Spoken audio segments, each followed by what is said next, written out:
Hello everybody.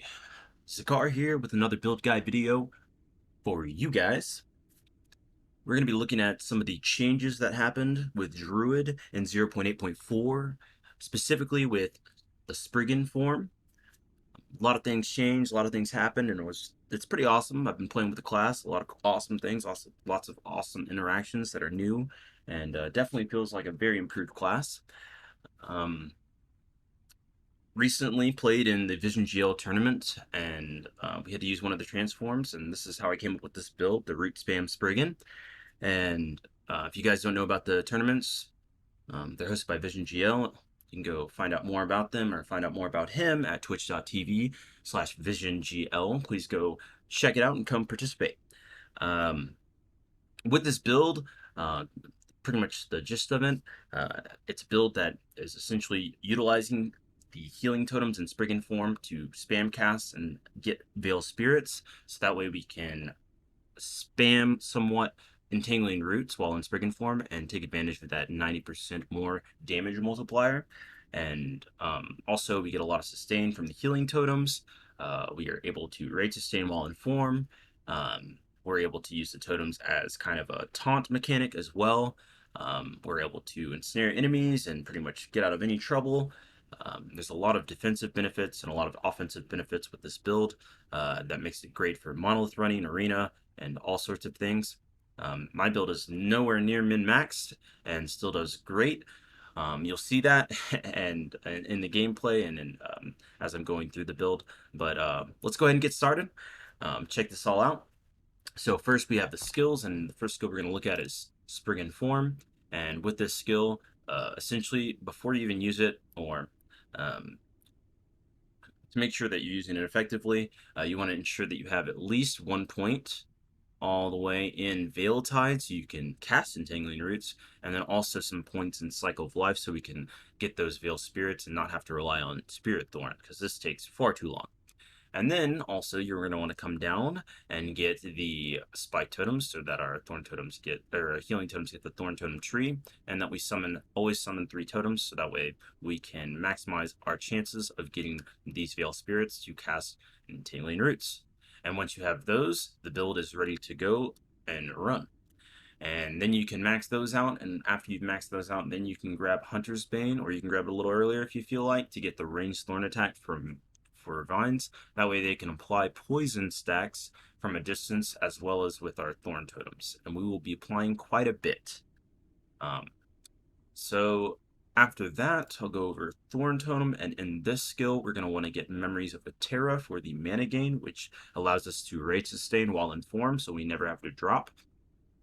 And then also we want to get Frenetic Attunement, so that way we have additional summoning speed. This stacks with the one that you get in Spriggan form.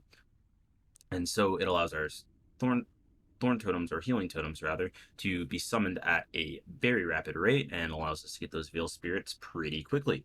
And this also allows our totems to cast very fast, because if you're summoning, they always do an initial cast, and so the faster you summon, the faster they do that initial cast, and you no longer have to wait for the actual cast speed to like, you don't have to stack the cast speed to actually you know, have them attack faster. You just can stack yours and then summon them faster. And since we sustain rage, it's pretty much, we're just infinitely casting them.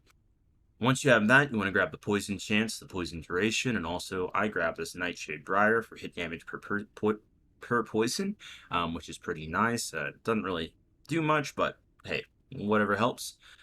You can grab Rotten Core, but this just has dramatic performance issues, so I would advise avoiding this. But if you think your computer can handle it, then go for it. Melt your GPU if you'd like. Just kidding. But after you have all this, you're done with Thorn Totem, and then you want to go ahead and Entangling Roots. We want to go ahead and grab the Circle mode here, Overgrown Garden, so that we have a big AoE. Then also grab our physical to poison conversion, so that way we get benefits for those poison stacks and the inherent shred. And then I also grab vines, grow after burst for seeds, so that way you get a couple more vines. We don't have to worry about casting those. If you want to do that without that, you can. There's plenty of other options. I also use this for haste whenever I don't have an idle, You can grab these extra 2 points instead of getting some damage or leech. And then you want to go ahead and grab the immobilization duration. This node is very important, as well as it cannot be dodged. This helps for a lot of mobs and also some monolith modifiers. If you're not worried about those, you can opt out at this point.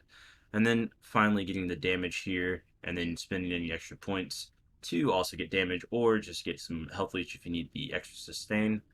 Either one works. Finally, you're going to want to get Summon Spriggan, and in Summon Spriggan you want to come down and get these obvious and very beneficial aura nodes. So the crit avoidance here is just, I mean, it's the best. This helps with everything. And then the adaptive spell damage here is going to help us as well with our damage. Then grab health for our sustain for our Summon Spriggan, and grab Entangling Roots, and also cast Summon Vine for extra poison. And then we get the armor physical res here, armor and physical res here, so we can get additional defensive benefits for our Summon Spriggan. You can opt out of these cast nodes. I say this one's a little bit more required than this one. It's just there to help during arena runs or whatever, and then put it in here for extra survivability or somewhere else. Finally, we have Eterra's Blessing, and with Eterra's Blessing, we're using Thorn Shield to cast it, so we grab this node, and then grabbing the Companion Down Duration Healed 30% Swift Recovery node, so that way we can res our companion from a distance and never have to worry about losing those aura buffs. Then we can grab this increased spell damage on next cast, as well as spell Health Leech, 4% here, which helps whenever we do use this, and also Cleanse, lastly Cleanse, just to get that out of the way in case we need it, and also helps remove the necessity of that affix on our belt and use it for something else, like an extra potion slot or whatever. Finally, we can go into our passives, and with our passives, we're pretty much just getting the attunement. This is what you initially want to get. Then 1 point in travel here to get up to this node for additional health, companion health, and also companion revival speed. You can also opt out of this if you're not ever reviving manually and just using the thorn shield to use, and then get Gift of the Wilderness here instead. And then these nodes I'm grabbing last. I wouldn't worry about these. As soon as you get 20 points in the base class and have Druid unlocked, you want to go ahead and start dumping points in there. And you want to get the Chitinous Plating, or you can get Spirit Warden. We have enough sustain. I don't think this is too necessary, but either or.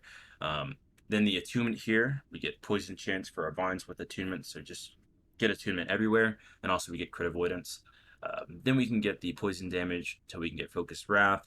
And then once we have Focused Wrath, we want to get the Wind and the Leaves for the movement speed and cast speed till we can get Rancor. And once we have Rancor, we want to get up travel points, get some more points down here till we can get Harmonious Wisdom. So we can get the crit avoidance per attunement. Then typically somewhere around this point you should have Entangling Roots. You don't have to worry too much about these last 3 nodes up here. But once you get Entangling Roots, then you can go back and get Beastmaster and get the defensives here from Ursine Strength, Boarheart, and then 2 points travel, and then Porcine Constitution, however you say that. And then from there, you can kind of decide if you want to come up and get this Poison Chance for minions and yourself. And then Hide Skin, and also, we get Vines on kill, so this helps with a little bit of our Vine sustain, even though it should be good with the Terras and everything else. But Hide Skin for additional defenses. You can get these if you're feeling like you want to go a little bit more offensive. I don't know how beneficial this will be, but you get 1 point here, 4 points here, and then go ahead and get Totemic Fury for the cast speed. As I said, I don't know how beneficial this would be. I haven't tried it out, but you do have quite insane cast speed as is, but to each their own. And then finally, once you have all those points, you can come back and get this Berserker node for the less damage taken and extra DR, which you'll probably need as you're hitting empowered monoliths and such, right? So that's it for the passives. With our gear and idols and uniques, let me go ahead and go over that. For our staff, we just want the highest adaptive spell damage staff that we can get with the most increased cast speed and also chance to poison hit. Then you want to get defensive suffixes as well, like chill, and then also damage, which would help here, which I don't have. My gear's a little scuffed. I was in a weekend tourney. I haven't played since then, so please bear with me. For our helm, we want to get +2 Entangling Roots and Attunement or Vitality within our defensive affixes.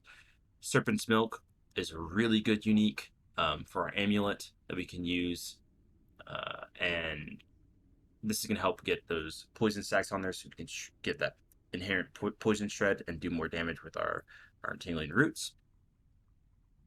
Then you're going to want to get Attunement here and damage over time while transformed, or Vitality, or whatever you prefer, as well as defensive affixes. The base can be the Phys or the movement speed, chest base. Either one would be good. For our rings, a coral ring and also an ivory ring are good with damage and attunement. And then defensive affixes that you need, just fill them out. And then belt, poison damage, and then your choice of using the ward cleanse, the cleanse on potion use, and or getting just the plus potion. Then obviously hybrid health, and then fill out your defenses. Gloves, resistance gloves are probably our best. You can get cast speed gloves as well if your resistances are all good. Cast speed as our prefix, as well as attunement. Then hybrid health and other defenses. Eterra's Path is going to be our boots. They're low level unique, so getting them legendary should be quite easy, and you can get at least 1 or 2 good affixes on them, maybe 4 if you're lucky. But this boot is going to be really nice. These boots are going to be really nice just for the +1 and all the other benefits that we get right off the bat at a pretty low level. Then for our relic, I prefer the resistance relic, cold and necrotic. That just helps cap that. And then we want to get increased cast speed and also Spriggan Form plus the Spriggan Form for those extra skill points, and then fill out our defenses. For leveling uniques, if you're looking for any of those, Thorn Slinger, Tongue of the Aberrant Seer, good for the plus to skills, and also some of the other benefits that they have, like move speed and also poison chance and poison damage. Those are really good for leveling and can carry you quite a ways until you get some good gear pieces. But other than that, just anything else that's good and better than whatever gear you have, right? So for our idols, what I would recommend is getting these chance to gain haste when you summon a totem, as well as spell damage if you have an active totem. Idols, getting about 2 of those, so that way you can have perma haste and getting some extra damage. And then while I don't have the idols that I should, but you would want the 3x1s or the 1x3s, tall ones with percent health, and then also damage over time for you and your minions, and these slots here, and then these totems on either ends, right? And that would be the most ideal setup, I believe. There might be some other, there's plenty of idols that do something for you, so it's not going to be hard to find some idols that are at least okay. And that's going to be it for the idols. Now, as for how the build performs and how it works, essentially, you can see I have max Veil Spirits. These are the icons for the Veil Spirits. Once you have 6, when you have the full nodes, that's going to be the max that you can have. And then once you have max, you can cast Spirit Thorns, and then it'll cast Entangling Roots. And as you can see, my damage ramps up. And that was just base damage. I don't have any poison stacks applied to this dummy. And unfortunately, the Thorn totems will not, as I cast them, they won't cast those projectiles to apply them to the dummy. But you can see we sustain our rage, and also they heal us. But yeah, as you cast these healing totems, what you're going to want to do is once you get max, you just cast Entangling Roots. Then keep spamming the Thorn totems, cast Entangling Roots. Spamming the healing totems, cast Entangling Roots. And that's going to be essentially the gist of the build. You're going to be doing far more damage in a in a real setting, as you're going to have the Thorn totems and vines applying poison stacks to the enemy, thus shredding their resistance. And so you'll be hitting anywhere from 2 to 3k on the initial tick, and it scales up to anywhere to like 9 to 12k, just depending on what your damage is, what your gear is like, and everything like that. And obviously, that's just with my own experience. I haven't min-maxed the gear, so it'll probably be even higher than that. And you'll pretty much be able to kill just about anything as you're running through monoliths or arena. So, yeah, I'll go ahead and show the gameplay that you guys are looking for. I guess just quickly, as a general leveling tips or whatever, how I did it was I leveled with Thorn totems and swipe until I could get upheaval, and then once I got upheaval, I grabbed a staff so that way I could start getting prepared for whenever I could use Entangling Roots, and use the melee cold damage with the staff and the cold pin, and then grabbing this negative mana cost node whenever I needed help with mana sustain. And yeah, that's what I used to level pretty much until I could get Spriggan Form. And then once I have Spriggan Form, I slotted it into one of my skill spec slots and started leveling it until I could essentially cast Entangling Roots and summon Thorn Totems, or summon Totems frequently. Once I could do that, I just swapped fully over to Summon Spriggan and started using that with Entangling Roots.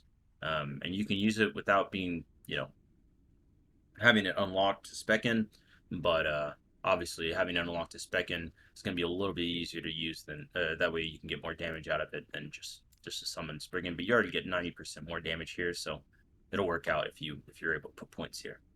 So yeah, that's just about it. Hopefully you guys enjoy this build. Hopefully you guys enjoy this video. Please don't forget to leave a comment, like, subscribe, tell your friends, whatever. Enjoy you guys, and thank you all so much. Hope you all enjoyed 0.8.4 and had a wonderful Christmas.